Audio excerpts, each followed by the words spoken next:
Yeah. His mom's on the record. Guys, I want to go home early, so let's get moving, okay? Say action. Go. Action. Hi, I'm Miles Guertia. We're doing racism. I'm William Perkins. I'm Brianna Pomeroy. I'm Carnival Sepulveda.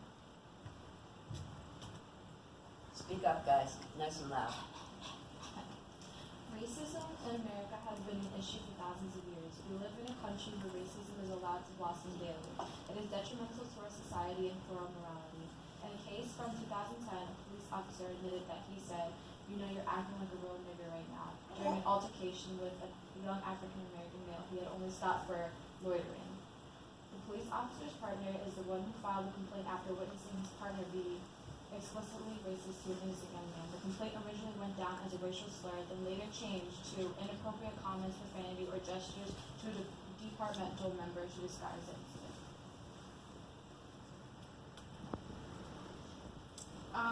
Anti-racism in the past versus racism today. Back in the past, we had slavery. We also had lynchings in the 1920s, which followed by the Civil War. And lynching was a way to keep blacks in their place, and most of them considered hanging blacks or like shooting them. They also had race riots, so the whites would storm into black neighborhoods and burn and kill whoever they found. And then today, immigrants are getting told to go back to their country, and blacks are getting harassed and murdered by cops. We also have injustice. We were raised in a country where we were taught that everyone's equal, but I find that to be a misconception because it's impossible for everyone to be equal when people from different races are basically looking down upon and don't have the same rights as, whites. And then I showed a video. I have a video.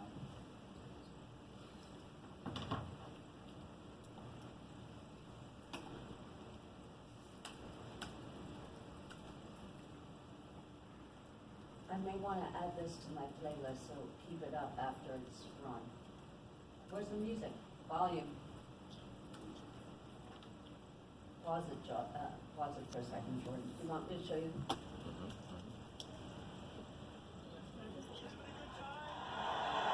USA! USA!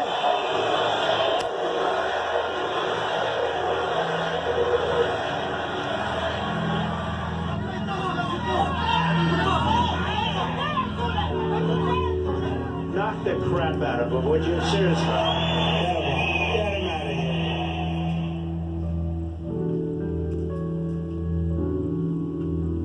In the good old days, this doesn't happen because they used to treat them very, very rough. And when they protested once, they would not do it again so easily. I'd like to punch him in the face, I'll tell you.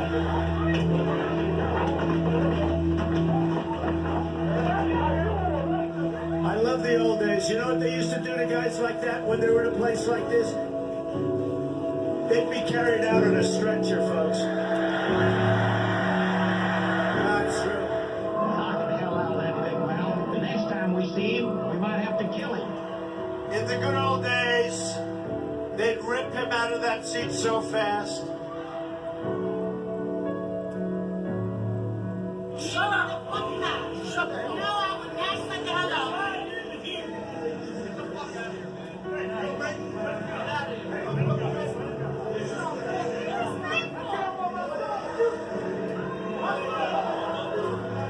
In the good old days, law enforcement acted a lot quicker than this. A lot quicker. And we're going to enforce the law, and Americans should remember that if we're going to have. I am the law and order candidate. Okay, I have to go to sleep now and hide in my bed with my cats. That's so scary. Good video because it's so disturbing.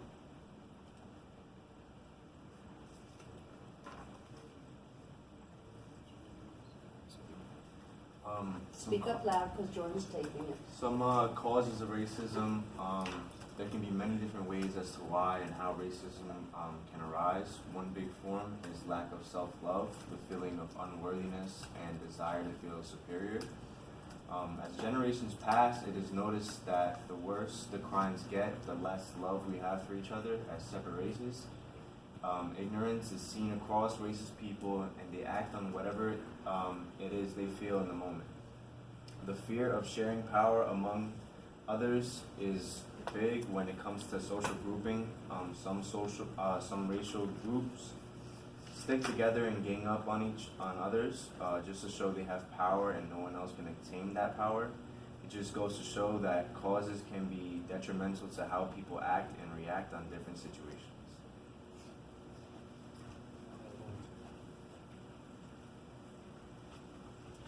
Go Will, go Will. Racism has always existed, even back during Christopher Columbus in 1492. One of the major causes of racism in America today is certain people feel that a sense of superiority being passed on from generation to generation. The lack of diversity in certain cities or areas can cause racism by ethnic groups. This can also lead into hate crimes, which can cause injury or even death. Racism has historically been defined as certain races that is superior and the rest are inferior, and the race believes that they are the primary determinant for all human capacities. When babies are born, they are not determined by who you are or by the color of your skin. They usually are born knowing right from wrong. I wonder who is teaching these babies about racism. According to CNN in 2004, the percentage of Americans over the poverty line was 12.5%.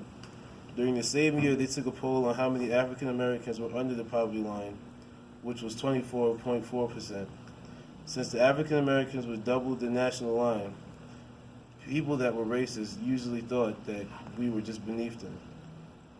And they really thought that we was just poor, but they didn't get to really fully understand the full percentage of it. In the essay, Black Men in Public Space, the author finds people that was threatened by him because he was black. They saw him as a person who can be a danger to society, and they usually distance themselves from them. And the study in the University of Michigan stated that 45% of whites think blacks are lazy, 29% think blacks are unintelligent, and less than 1 in 5 think blacks are hardworking. And 56% of whites feel that blacks would rather live on welfare than work. According to the national consensus, in 2004, the unemployment rate of African Americans was 10.9%, whereas the unemployment rate for whites was 4.9%, and the unemployment rate for Hispanic Americans was 8.2%.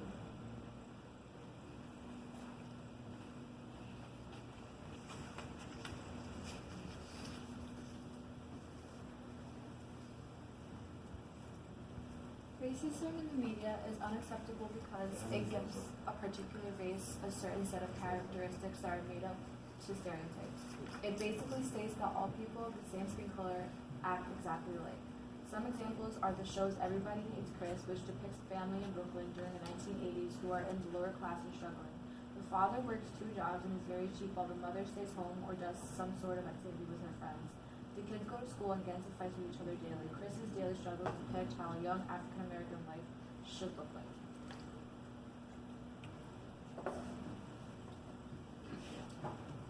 There are several emotions and consequences that can arise due to racism of racist people. People are feared whether it's a race to another person to person. It can be scary dealing with racist individuals. A big outcome of racist acts today is hatred.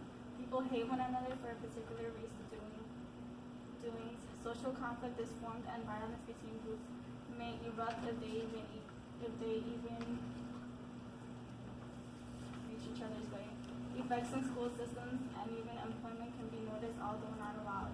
All sorts of experiences are told daily on different race occasions where racism is present. These effects can lead to riots, wars, and above all, death.